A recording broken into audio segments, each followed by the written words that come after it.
Welcome back, everyone. Welcome back. As we are jumping into our final best of 3 of Group A. Here we go. We are jumping into HomeStory Cup 27 and spawning in the left-hand corner of Persephone. We have our Swedish Zerg player. We have the blue Zerg representing Team Rody. It is Fjant. And spawning in the top left-hand corner, we have his opponent. We have the Polish Protoss player. We have the red Protoss representing Team Liquid. It is MaNa. Here we go. And again, so far our matches today have been quite fast. They're going to continue to be fast, by the way. But we had some faster games, some shorter series. We have yet to really indulge and kind of sink our teeth into some of these matchups. And we'll see if we can do so here, as Fjant does move out with a hatch block. So the drone does move out across the map. The goal here is to block the expansion, is to delay the natural base of MaNa for as long as possible. But MaNa, he's already in position, and he will deny the block. At least he tries to. Ooh, the hatchery is not going to be thrown down. Second probe arrives just in time. The drone is going to be forced away, and with that, does go for the hatch block here at the natural, at least, at the wall. But he does fail to delay the expansion. Oh boy. So a better setup here from MaNa. It is going to be a hatchery into a pool from the side of Fjant. MaNa, he will scout, he will confirm. And behind this, ideally, yeah, Fjant, he does want to go for a gases opener, but no, the gas is going to be forced to be taken. We'll expand elsewhere at the third location. Now remember, this is not for an all-in. This is designed to force a reaction. As you can see here, typically in a standard PvZ, you go for a gateway into Nexus. Instead, because of the proxy hatchery, has to be gateway into a cybercore into a delayed Nexus. So with that, he is successfully delaying the base, but not for as long as he would have liked. He would have liked to have delayed this even further.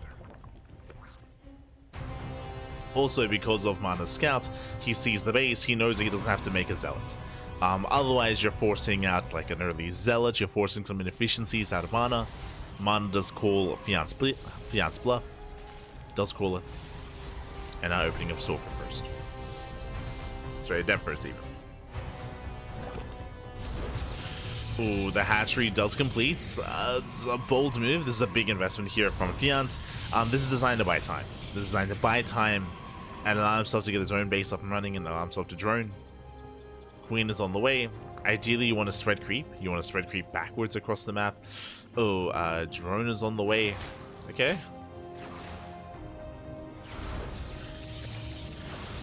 Does go for the spine crawler. Link speed is in production, does pull out of gas. I'll be honest, I'm still not entirely convinced that he wants to really commit to this, but the adepts cannot actually get within range of the spine. Okay. Yeah, we're gonna commit. With the second drone, we are committing here. Links are flooding across the map. We are not droning. I wanted to believe that we were going to be droning up behind this, but no. At this point, he is going for it. More spine crawlers are on the way.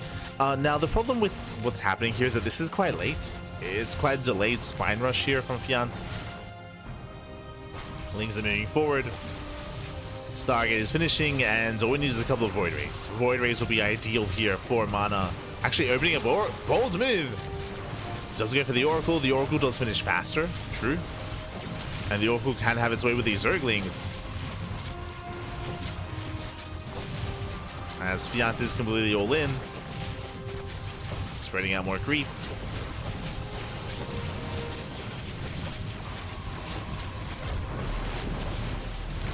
Knocks down the gateway. The wall is open. The Oracle does pop. You don't want to waste it. There's a Pulsar Beam going for the Queens. Yeah, Zlings get a full surround. The Oracle a little bit out of position. Ideally, you do want to use the Oracle on the Zerglings. Oracle goes down. Nice pickup. And nice snipe there as probes are falling. Ooh, this is becoming critical damage. And Fjant, has he done it? Takes down 12, 13 probes. GG gets called as MaNa did miscontrol here at the natural. Again, as you mentioned, the Oracle is wasting DPS on the Queen when the Oracle had to save the Stalker instead from the Zerglings. And Fjant, he pops off. GG. GG, well played. Fjant does take game number 1. Again, MaNa underreacting here, or I would argue just miscontrolling against the initial aggression against Fjant. Let's go. GG, well played. And again, initially I didn't think that Fjant was going to commit, but yo, once we saw the second drone popping out, it's like, oh, okay, we're just going to double down here. It also did feel like MaNa wasn't taking it too seriously either. He wasn't giving it enough attention as we're going for the 12 pool. Oh, let's go, Bobby, let's go. As now it's time to 12. Yo, someone, it's Fjant. Calm down. Spawning in the top right hand corner, we do have the Swedish third player for Team Roddy leading the series 1-0. Going for the 12 pool, it is Fjant. Remember how I said that we've had some really fast games so far, really fast series, and I'm hoping to get a little bit more out of this? Well, spawning in the bottom left-hand corner, we have the Polish Protoss player, we have the red Protoss representing Team Liquid down the series. We'll see if he can bounce back and survive the aggression of Fjant. It is MaNa. And my eyes are on Fjant here because, I was gonna say, this could be a 12 pool drone pool. Drone moves out across the map, no hatchery back at home. 12 pools don't have to be all in. You can go for a 12 pool macro build. You can go for a 12 pool and expand and drone up after the first wave of lings. But here, this is more committed. This is more dedicated. Fjant is moving out with the drone, and my eyes are on his mineral line here. The probe does confirm the early pool, does confirm the lack of gases. MaNa, he's aware that something is wrong. Drone moves in, and waiting for the Zerglings. We're waiting for the Zerglings here. Here comes the hatchery. Lings are moving out. And Fjant, he doesn't box his drones yet. Doesn't select, he's moving out. Okay, the drones are kept at home. Lings are fanning out across the map. We do see MaNa fully wall up. Does fully wall off here with a forge. That's what's important. A forge response is really solid here against the 12 pool, against dedicated builds. The reasoning for this is because early on you have limited production, so we need cannons. Like cannons, they excel quite well here in this kind of game state. Yep, there's a cancel, and Fjant expands. We have a game, and this is actually a lot more successful compared to last game. Ideally, Fjant was hoping for a reaction, and he got it. He got a very late expansion, 2 gates, cybercore, forge, and a cannon as well. And the forge is gonna go down. Oh, this can do more. Takes down the forge, goes to the cannon. The cannon's under fire. Remember, there's no zealot. Yeah, there's no zealot. The cannon is gonna fall. These things are getting out of hand. And remember, behind this Fjant, he's expanding, he's droning. He's droning up, the cannon falls. Now going for the pylon. Once again, MaNa, he underreacts to this. Maybe he chose not to make the zealot. Did choose to. Pylon goes down, going for the other. This could just be game. And Fjant is like Fjant. He's not flooding links behind this. Like he's been droning. Boards are being pulled. Gateway gets depowered. Adept is finally gonna pop out. I spoke too soon. Oh god. There we go. Adept does pop. And MaNa, he will eventually defend here, but he will lose 3 probes, and there's still no natural base. It's such a delayed expansion. Yeah, late base, late expansion. Fjant behind this has been droning. Gases are being taken. Now, the one downside here is that Fjant has no gas, so he has no link speed. No link speed. But as long as he can keep up with the adepts themselves, even with slow links and with queens, then he can be secure.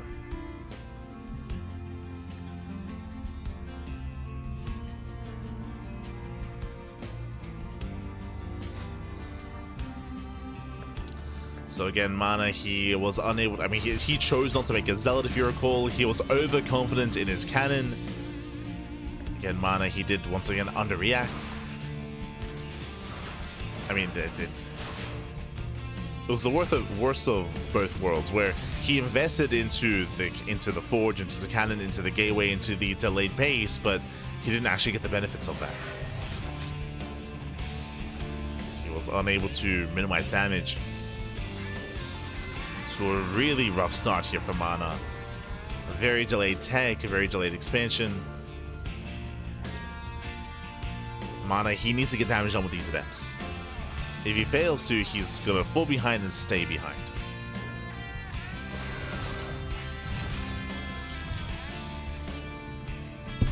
Nope.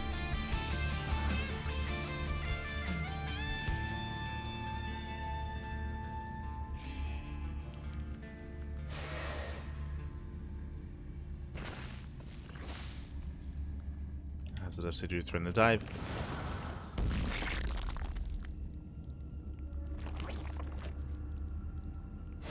Glaives are on the way. This makes sense. MaNa's just turned this into an all-in. Like, again, MaNa, he cannot macro out of this. He's too far behind. MaNa has to do something drastic, and it's going to be Glaives. And we'll see if he can recover. We'll see if he can bounce back. We'll see if he can do critical damage. Now, MaNa's hope here is that Fjant skips his Roach Warren. Now, Fjant, he is still mining gas, so from here he can go into Banelings, Roaches, or into a lair. Fjant has options. Our base is under attack. Does scout across the map.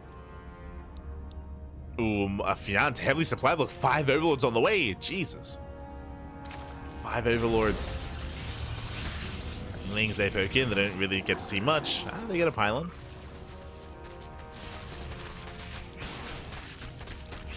Getting almost a free pylon here. Pylon for 2 Zerglings. Ooh, they do slip in.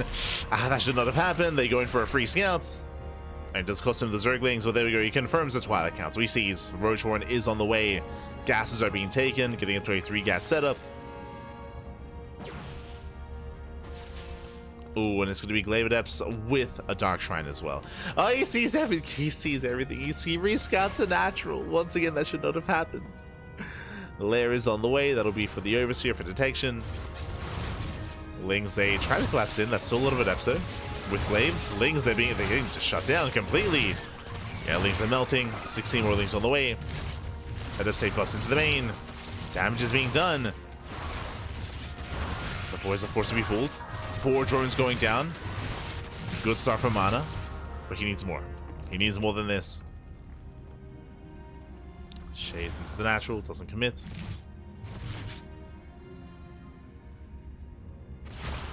Ooh, Lings, they come in for the surround, they force a recall.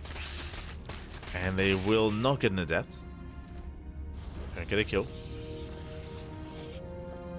Spores are being thrown down. Getting ready for the Dark Templar. Third base is spotted. There's a late third base for MaNa. Very late expansion. And from here, Fjant can do one of 2 things. He could just back off and drone. He could just drone and take an economic lead. We can see nothing but Roaches in production. Roaches are on the way. Lair is done, and we're pushing. Fjant, he's moving out across the map.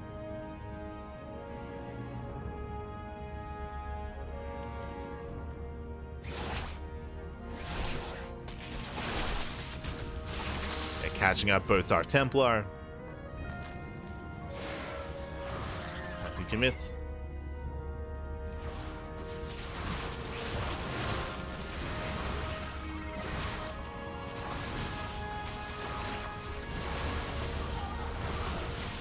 Catching out 1, 2 Adepts. And again, like the army here just can't really scale here towards the Roach Ravager of Fjant. MaNa just doesn't have enough. Remember, he was all in earlier. The all in failed. Takes on the pylon, boys are being pulled, MaNa getting desperate. And Fjant, he should at least kill the 3rd. Like, there's no way to hold on to this. No shots.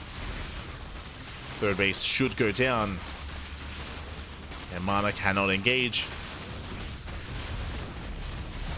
And Fjant can now drone. Now he can just drone up freely, get up to 3-base economy, or just kim in. He can do what he wants. This is it. Whatever he wants at this point. Chases down the army. No Overseer here. Despite the yes or no Overseer. GT can pop off. But Lings, they just wreak havoc. Probes are going down. Army gets surrounded. Roaches, they bust into the main. Overseer's just now morphing in from back at home. Ay. They have a ways to go. But at this point, this is still critical damage. GG, well played gets called. And Fjant, he will claim the series 2-0. Taking down MaNa. GG. Very impressive. Oh. GG, well played. Fjant, he cheeses the hell out of MaNa. And both in Game 1 and in Game 2, MaNa, it feels like he underreacted to what Fjant was up to. Where in Game number 1, we saw that, again, MaNa, he didn't really take the proxy hatchery seriously. Or sorry, I should say, in Game 2. So yeah, in game one didn't take it seriously. He did underreact to it, or I should say he had a bit of miscontrol against the all-in that was coming his way. He had a couple of shield batteries, but the Oracle was kind of wasted, wasn't really using the most ideal way defensively. Here in game 2, we saw that he did decide to skip his Zealot. He had so much faith in that first cannon, so much faith, but we saw that the Forge went down, that the cannon went down as well. Alas, he was punished for skipping out that Zealot, and we saw that Fjant overwhelmed. GG, well played. With that, Fjant does claim the series, and with that, that will end our coverage of Group B. Oh boy. So chat, who else is a part of Liquid besides Cure, MaNa, and Clem? Trigger, I think? Not Trigger. Trigger, he's on Basilisk, if you recall. Trigger is one of the Basilisk boys. For Team Liquid, it's Clem, MaNa, Cure, and a Laser and Skillus. How could you forget that? A Laser and Skillus are also on Team Liquid. Trigger is on Basilisk. But here we go. With that, we're wrapping up our coverage of Group A, and we do have some Group B matches, and I feel like, yeah, we can go through it. We can go through it instead. We only have a handful of Group B matches. For Group B, we actually casted a lot more than usual, because some of the matches were a little bit faster, and there were some delays in certain aspects, so we actually casted a lot of matches in Group B. So we do have 3 series. We have 3 series here. Is going to be a Spirit versus MaNa. RC Esports. But Spirit versus MaNa is going to be Mixu, sorry. Spirit versus Mixu is going to be coming up next here on the channel. Likewise, we have Showtime versus Baby Marine and Showtime versus Spirit. Oh boy. So 3 matches ahead of us here, and I want to say that there's a higher chance that we can actually have like a back and forth series here. Ideally, as I mentioned before, like I would say that all the matches we covered in Group A, I mean, they were all 2-0s, true, but also just really fast games, really fast matches, really fast series. I was hoping for a little bit more out of them, a little bit.